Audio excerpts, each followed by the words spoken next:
Hi, I'm Xavier. Before I continue, please like and subscribe. One click from you means more stories can be shared. Help us reach 1,000 subscribers and make a difference. Let's begin. When Grandma Marie died last month, I never expected to inherit anything. We were close when I was younger, but life and distance got in the way. So when her lawyer called saying she'd left me her old house in Oakwood Village, I was shocked. The 6-hour drive from the city gave me plenty of time to remember summers spent with Grandma Marie. Her homemade lemonade, the smell of fresh-baked cookies, the creaky porch swing where she'd tell me stories about my grandfather. My memories didn't prepare me for what I found. The two-story Victorian house looked like something from a horror movie. Peeling paint, broken windows, overgrown yard. Inside wasn't better. Water stains on the ceiling, torn wallpaper, dust everywhere. "What the hell happened here?" I whispered, setting my duffel bag on the dusty floor. I was examining a crack in the living room wall when the front door burst open. "So you actually showed up. Didn't think you would." A tall man with gray hair and my grandmother's eyes stood in the doorway. "My Uncle Richard. This house belongs to the family, not some kid who hasn't visited in years." "Nice to see you too, Uncle Richard. The will says differently. Your grandmother wasn't thinking straight near the end. I took care of her for years while you were off living your life. Is that why the place looks abandoned?" His face reddened. "I had my own home to maintain. Couldn't be everywhere at once." "Yet you feel entitled to this one?" "I've already spoken to a developer. This property is worth good money with the lake nearby. I'll give you 10,000 to sign it over and save us both the headache." "I just got here. I'm not selling anything." "Don't be stupid, Xavier. This place is falling apart. You don't have the money to fix it." "Thanks for the warm welcome. I think I'd like to be alone now." After he left, I wandered upstairs to what used to be my grandmother's bedroom. The bed was still made with her favorite quilt. On the nightstand sat a framed photo of us from my high school graduation. I picked it up, noticing it was loose in the frame. Behind the photo was a folded piece of paper, my grandmother's handwriting. "My dearest Xavier, if you're reading this, be careful. Richard wants this house desperately, not for sentiment, but for what's hidden here. Trust no one except Elena at the village store. She knows everything. I'm sorry for the burden I've placed on you. Love always, Grandma Marie." The next morning I found the village store, a small building with a faded sign. Behind the counter stood a woman around 50 with kind eyes. "You must be Marie's grandson. I'm Elena." "How did you know?" "Small village, news travels, plus you have her smile." I lowered my voice. "My grandmother mentioned you in a note, said I could trust you." Elena glanced around the empty store before leaning forward. "Your uncle's been trying to get that house for years. Him and Mayor Thomas have plans for that whole area. Development deals. Big money." "But why my grandmother's house specifically?" "Location. It sits on the highest point overlooking the lake. Premium real estate." She paused. "But there's more. Things happened in this village that powerful people want forgotten. Your grandmother kept records." "What kind of records?" "Not here," Elena whispered. "They have ears everywhere. Come back tomorrow when my nephew is working. I'll show you something important." Walking back to the house, I noticed a black SUV slowly following me. The driver quickly turned away when I looked. Grandma's house wasn't just falling apart. It was at the center of something dangerous, and I had just stepped right into the middle of it. Back at the house, I locked the doors and began a thorough search. Grandma Marie had always been clever with hiding things. As kids, she'd create elaborate treasure hunts that would keep us busy for hours. The floorboards in her bedroom creaked differently in one corner. I pried one up with a screwdriver from my car toolkit and found a small metal box. Inside were dozens of letters and documents. "Holy shit," I whispered, spreading them across the dusty floor. Land surveys, permit applications, email printouts between Uncle Richard and someone named Mayor Thomas. They detailed plans for a massive resort complex covering half the village, including protected wetlands. Property values manipulated, environmental reports falsified. One email stood out. "The old lady won't budge. Time to increase pressure. T says eminent domain isn't an option with the historical designation. Need her signature or for her to be declared incompetent. Work on that angle." R. The front door rattled, making me jump. I shoved everything back into the box and under the bed. "Hello, Xavier, it's Natalie, your cousin?" I'd last seen Natalie at a family Christmas 5 years ago. She stood on the porch with a bright smile and a casserole dish. "Thought you might be hungry. Dad mentioned you were staying at great-grandma's place." "That's surprisingly thoughtful of him."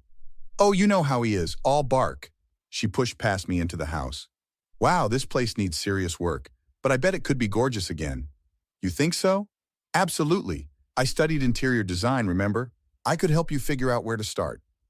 As Natalie wandered through the house, pointing out potential improvements, I noticed her taking pictures with her phone. Just getting ideas, she explained when she caught me watching. For reference. After she left, I returned to my search. Behind a loose baseboard in the kitchen, I found a voice recorder. The date label showed entries from just months before Grandma Marie died. February 12th. Richard came by again today. Threatened to have me declared mentally unfit if I don't sell. Said the mayor's office would condemn the property. I'm scared, but I won't give in. March 3rd. That lawyer Patricia keeps calling. She's supposed to be my lawyer, but she's pushing me to sell too. I think they're all in on it together. I was so absorbed in the recordings that I almost missed the knock at the door. A woman in a crisp suit stood there, holding a leather portfolio. Xavier Mills, I'm Patricia Hendricks. I handled your grandmother's estate. I wasn't expecting you. Just following up. Have you considered what you'll do with the property? It's in terrible condition. Taxes alone will be substantial. I've only been here a day. Of course, but I have several interested parties. One is prepared to make a very generous offer. Cash, immediate closing. She pulled out papers. I've taken the liberty of drawing up the paperwork. You could walk away with a nice sum and none of the headache. I need time to think. The offer expires tomorrow. Sometimes opportunities don't wait. Her smile didn't reach her eyes. I'd hate to see you miss out.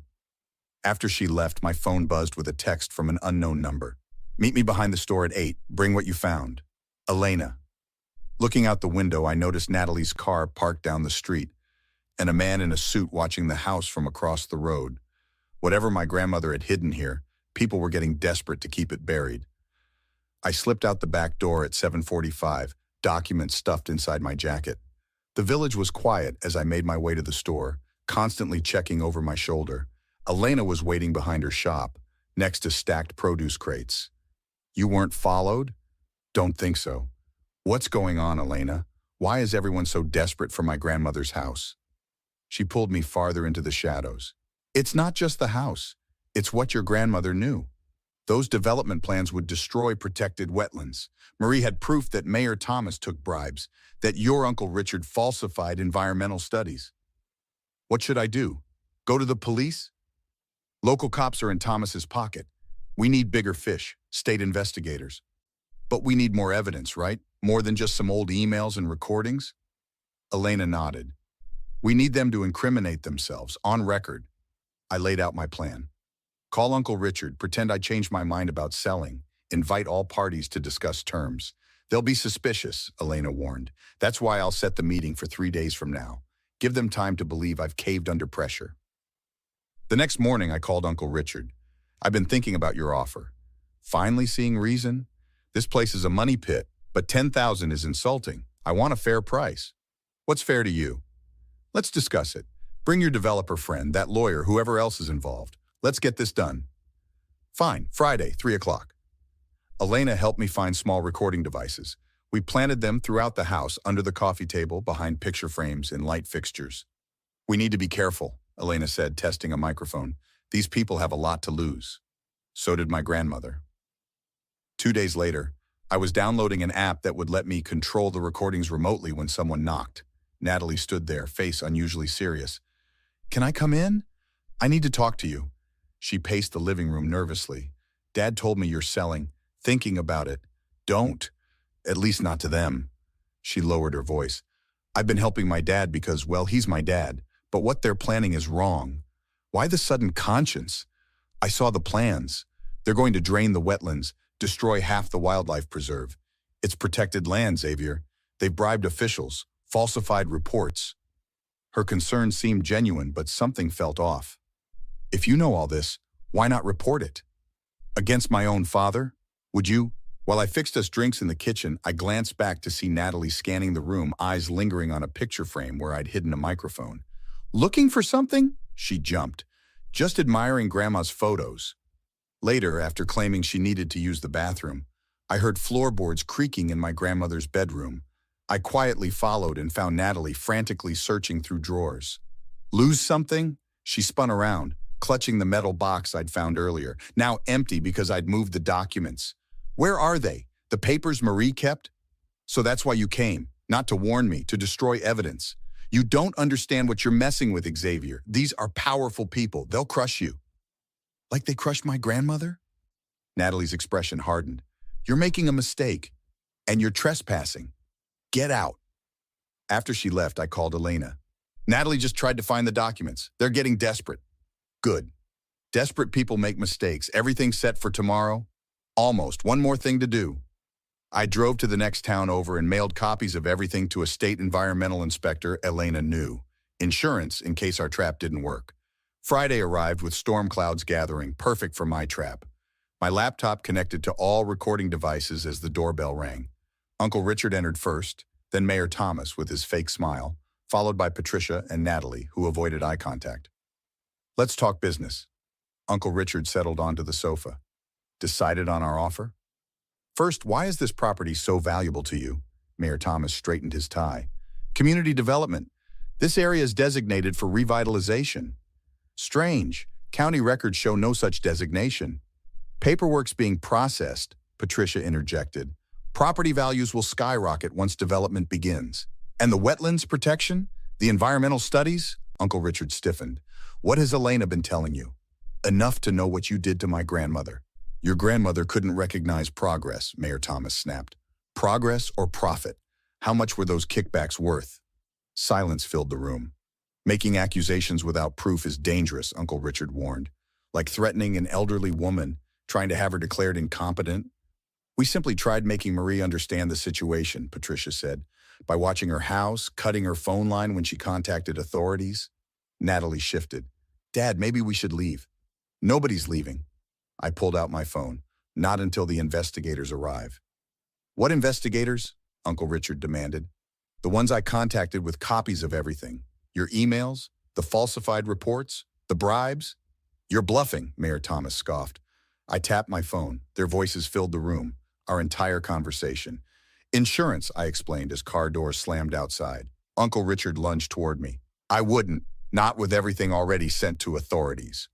Two suited investigators entered as Uncle Richard hissed, You have no idea what you've done. I've finished what Grandma Marie started. The aftermath was swift. Mayor Thomas and Uncle Richard faced charges for harassment, corruption, and environmental violations. Patricia underwent disbarment hearings. Natalie tried apologizing as she left. I was just doing what my father asked. Like destroying evidence? The town will blame me. Then they'll be right. While renovating, I discovered a hidden compartment with my great-grandfather's art collection, worth $500,000. Elena helped host the open house celebration. Marie would be proud, she said, admiring the restored porch swing. She always said you'd make things right. I wish she could see it. She can, in her own way. I stayed permanently. The house meant to be Uncle Richard's corrupt payday became my home, proof that some inheritances are worth more than money. What would you have done if you discovered your own family members were involved in corruption and illegal activities? Would you have exposed them publicly like Xavier did, or handled things privately to protect family ties? Share your thoughts in the comments below. If you enjoyed this revenge story, please hit that like button and subscribe to our channel for more captivating stories that explore difficult moral choices. Your support helps us create more content like this, and we'd love to hear your perspective on these complex situations. What's your verdict? Was Xavier's complete rejection of his family justified, or did he go too far? Let us know.